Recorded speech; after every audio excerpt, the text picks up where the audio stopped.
Assalamualaikum warahmatullahi wabarakatuh. Berjumpa kembali di Andi Selebes Channel pada kesempatan kali ini. Dan semoga saja kita semua diberi kesehatan, dilindungi oleh Allah Subhanahu wa taala. Kali ini saya akan memberikan video yang memang agak kurang, tampilannya kurang baik. Tapi intinya adalah mengintip bagaimana sih keadaan, bagaimana sih kalau Bang Juma atau Zulkifli M. Abbas itu diskusi, ya ini dia liputannya ya teman-teman.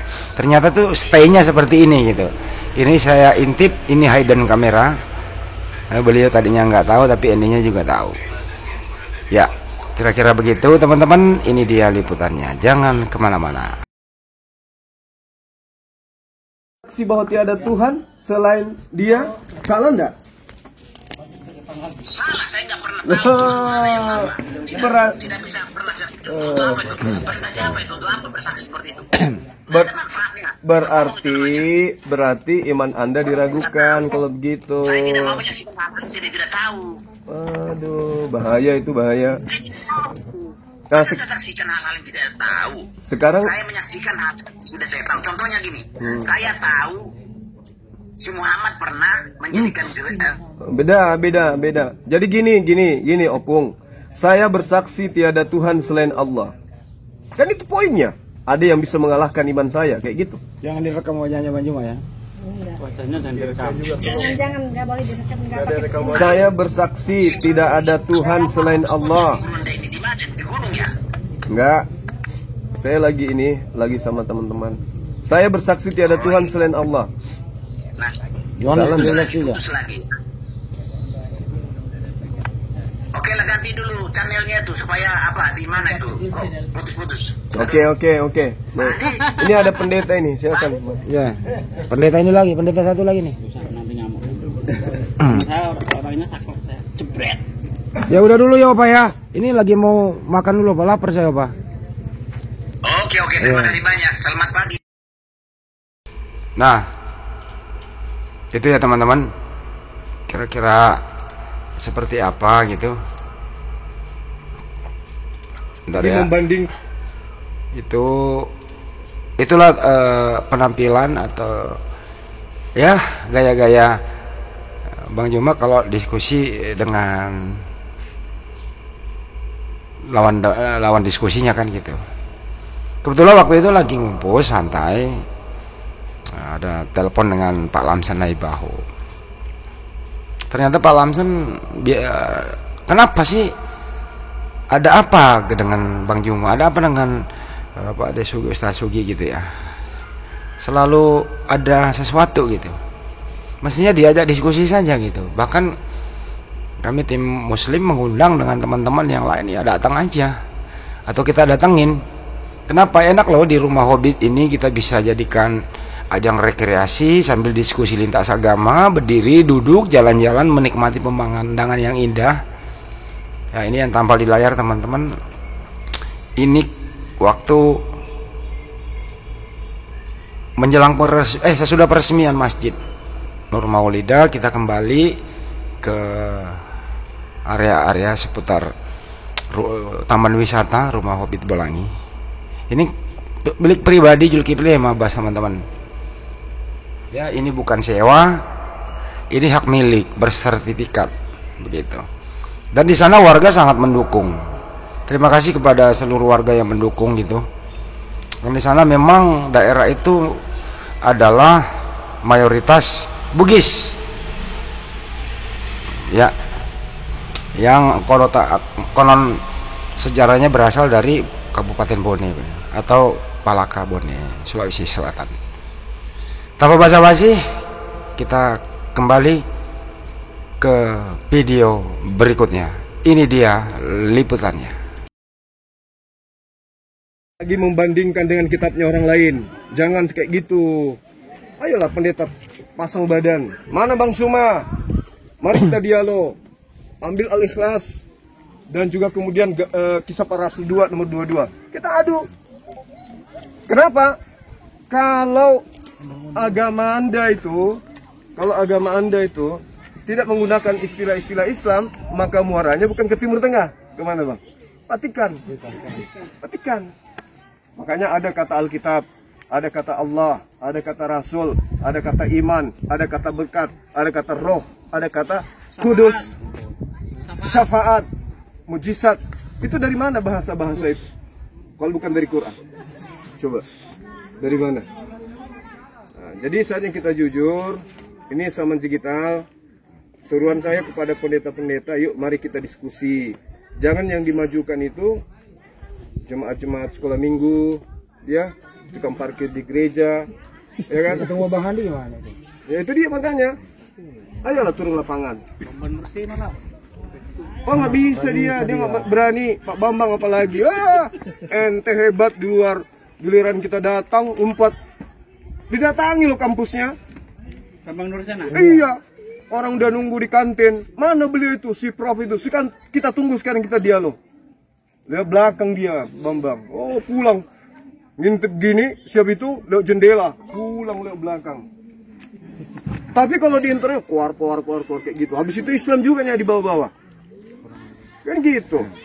Coba periksa terjemahan Al-Quran dari versi Melayu atau bahasa daerah di Indonesia ini. Ada nggak istilah-istilah Yunani di dalamnya? No. Jijik kami, Bang. Jijik kami. Terjemahan Al-Quran jijik menggunakan istilah-istilah Yunani. Apalagi original teks Quran. Bagaimana dengan Anda? Kok bisa jadi kayak gitu? Karena kalau nggak pakai mengingat istilah-istilah Islam, Enggak laku. Nggak laku. Spanyol. Spanyol. jadi sini Munarama. Coba seandainya mereka itu pakai istilah-istilah yang ada di dalam bahasa Yunani. Mari kita menyembah Theos. Nah, yang diajarkan Apostolos, siapa yang yang tertulis di dalam Biblos. Laku enggak? Enggak. Enggak laku. Enggak laku pasti. Supaya laku. Supaya laku. Supaya laku ya harus ke Islam-Islaman. Dipakai istilah Rasul, iman, Roh Kudus, Alkitab. Ya seperti yang disebutkan guru saya tadi itu. Karena memang agama mereka itu kan agama misi. Sebagaimana ya tertulis di dalam Matius 10 ayat 16. Lihat aku mengutus kamu seperti domba di tengah kawanan serigala. Berbuatlah cerdik seperti ular, tulus seperti merpati. Nah ini ayat ini kan tentu kalau diaplikasikan bagaimana ketika Kristen itu di tengah-tengah mayoritas, dia harus seperti mayoritas. Ya kan? Dipakai istilah-istilah yang ada di mayoritas itu. Mungkin ketika dia di India nanti nama Tuhannya Begawan. Bisa jadi. Coba dicek itu. Apa? Dalam nanti di Bali mungkin Sang Maha Widiwata misalnya. Itu tidak bukan hal apa ya yang baru, tapi bagaimana supaya mereka itu bisa memenangkan jiwa-jiwa yang mereka anggap itu kita domba tersesat itu. Dipakailah istilah-istilah mayoritas, bukan cuma Islam saja yang jadi korbannya Kristen itu. Yahudi jadi korban. Yahudi jadi korban, nama Tuhan mereka dulu yang diambil. Diaku-akulah Tuhan mereka dengan Tuhannya Kristen sama. Padahal tidak ada satu rabi pun yang mengatakan bahwa Tuhannya Kristen dan Tuhannya Yahudi sama, nggak ada. Tapi banyak rabi-rabi yang mengatakan antara Tuhannya Yahudi dan Tuhannya Islam itu sama. Ini kalau kita korelasikan dengan sejarah munculnya Islam 1400 tahun yang lalu, adakah debat antara Islam sama Yahudi soal ketuhanan? Nggak ada. Sampai hari ini. Tidak ada sejarah. Sama sekali nggak ada. Bukan politik. Ya, waktu itu hanya ditanyakan bagaimana Tuhanmu? Dijawab surah Al-Ikhlas ketika Rasulullah sedang dialog dengan Nasrani Najran. Ya, Rasulullah tidak langsung menjawab karena Rasulullah itu menjawab harus pakai wahyu. Maka turunlah surah Al-Ikhlas itu tadi. Qul huwallahu ahad, Allahus samad, lam yalid walam yulad walam yakul lahu kufuwan ahad. Selesai sudah. Itu juga yang ditanyakan oleh orang-orang Yahudi, orang Farisi kepada Yesus. Guru, apa itu hukum yang paling utama? Markus 12 ayat 29 sampai 30. Hukum yang utama yaitu dengarlah Israel, Tuhan kita, Allah Tuhan kita itu Esa. Sama dengan itu. Yang dipertanyakan sama. Yang dipertanyakan kepada Yesus yaitu, yang dipertanyakan kepada Rasulullah yaitu. Jawabannya tidak meleset, sama. Qul huwallahu ahad. Selesai urusan, nggak ada perdebatan lagi masalah Tuhan. Nah, sementara Kristen ini, jangankan kepada Yahudi, kepada Islam, masalah ketuhanan, sesama mereka sudah 2000 tahun masih cakar-cakaran. Ya kan? Ada yang mengatakan Yesus itu satu-satunya Bapa, Yesus itu ya Bapa, Yesus itu Roh, Yesus itu ya Firman, Yesus only namanya, oneng, ya kan? Oneng. Nah, yang terhitung bagaimana? Yang satu mengatakan Yesus itu bukan Bapa, Bapa bukan Roh, Roh bukan Anak. Tapi Tuhannya Itulah satu. Trinitas. Tapi Tuhannya satu. 3 jadi 1. Ya, seperti itu. Tadinya banyak, ngumpul jadi 1. Nah, seperti itu. Praktek juga bisa nggak dipraktek 3 orang bisa nggak jadi satu ya? Ya, Tuhannya mereka seperti itu. Agama yang sudah disebarkan meluas, tapi sebenarnya ini masih prematur kalau saya lihat. Masalah ketuhanan yang paling mendasar saja belum beres. Ya, prematur begitu. Ya Allah, bangga kita, ya adik-adikku sekalian, bangga kita beragama Islam. Ya. Iya, bangga. Karena Islam ini agama yang paling sempurna. Kata itu Ustaz, kata Profesor Menahem Ali, 2 yang membuat dia jadi mu'alaf. Satu itu firman yang menjadi Bible. Kedua firman yang menjadi manusia. Kedua ini katanya belum Kurang satu lagi. Apa lagi, Firman comot iblis.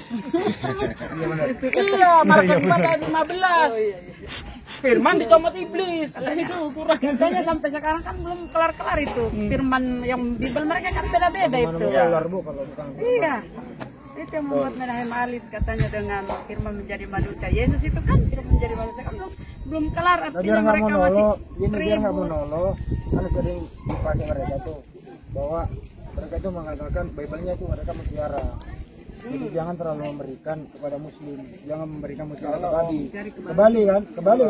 Nah, Itu pernyataan Yesus kepada Bani Israel untuk orang Romawi Yunani. Betul. Iya. Jangan memberikan. Artinya Yesus memberi pesan kepada orang Yahudi, jangan kau berikan isi dari kitabmu kepada Roma Yunani. Berarti siapa itu? Siapa Roma Yunani? Paulus. Hotel. Hotel. Mereka lah yang disindir itu. Ya, karena menurut bangsa Yahudi, orang di luar Yahudi itu anjing. Iya, kunarion. Makanya ketika ada orang Roma, orang Kanaan, perempuan Kanaan minta tolong kepada Yesus, bahkan sampai sujud-sujud. Oh Tuhan, anak Daud, tolonglah aku, anakku kerasukan setan. Ia sangat menderita. Yesus cuek. Kemudian para murid mengatakan, Guru, lihat, perempuan itu terus mengikuti kita sambil teriak-teriak. Usirlah. Apa jawab Yesus? Aku diutus hanya untuk domba yang hilang dari Bani Israel. Matius 15 ayat 24. Tidak layak Sampai 25. roti diberikan kepada. Nah, tapi bukan di ayat 26-nya nekat ini perempuan ini, tetap minta tolong. Jawablah oleh Yesus, tidak layak roti bagi anak-anak dilemparkan kepada anjing. Benar Tuhan, tapi anjing itu makan remah-remah yang jatuh dari meja tuannya. Maka benar yang dikatakan hari Jumat tadi itu. Maksud Yesus itu jangan mengajarkan ajaran Tuhan itu kepada orang bangsa goyim. Karena Sampai hari ini saya masih nantang para pendeta yang bisa menunjukkan bahwa domba itu adalah non-Yahudi. Tidak ada yang berani. Ayo, pendeta yuk.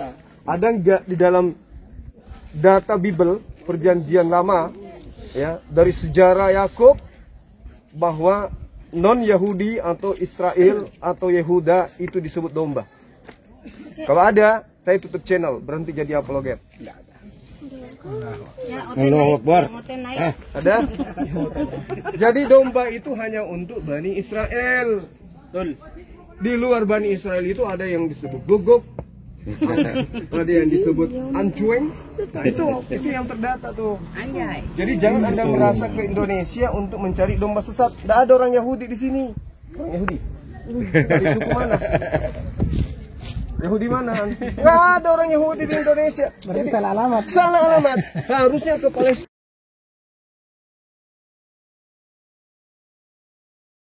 Sabar ya teman-teman, saya akan putar video yang terakhir nih. Jangan kemana-mana. Ya, ayo kita bergeser ke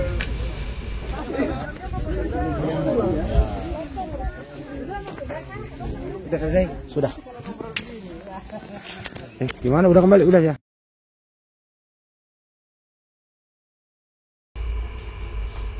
Oke, teman-teman, itu sekelumit bagaimana berdiskusi atau wawancara dengan Zulkifli M. Abbas secara dekat. Jadi lokasi tadi itu di rumah Hobbit, hak milik beliau, bukan hak milik siapa-siapa. Daerah wisata juga sebagai promosi ya teman-teman yang berada di daerah Makassar dan sekitarnya, atau bahkan di luar Jawa, di luar Sulawesi Selatan, silahkan mengunjungi rumah Hobbit Bobo lagi. Di sana indah sekali pemandangannya, 1 kali 24 jam, cakep begitu. Pohonnya udah banyak, kolam renangnya juga ada, vilanya juga ada. Anda bisa bawa tenda, bebas mendirikan tenda di mana. Ada wisata religinya juga, ada hiburan untuk anak-anak. Anak kecil di sana itu bukan untuk wisata saja, tapi di sana itu ada wisata religinya. Bisa bertanya tentang Islam, apapun itu di sana gitu, sambil menikmati pemandangan alam. Saya beri topik pada kesempatan kali ini. Kalau sudah begini, apakah atau siapa yang berani debat dengan kami semua? Terima kasih buat teman-teman atas atensinya menonton video ini. Telat saya upload, semoga bermanfaat buat kita semua. Mohon maaf atas segala hilap. Wabillahi taufiq wal hidayah. Assalamualaikum warahmatullahi wabarakatuh. Sampai jumpa. Salam satu Tuhan. Allahu Akbar.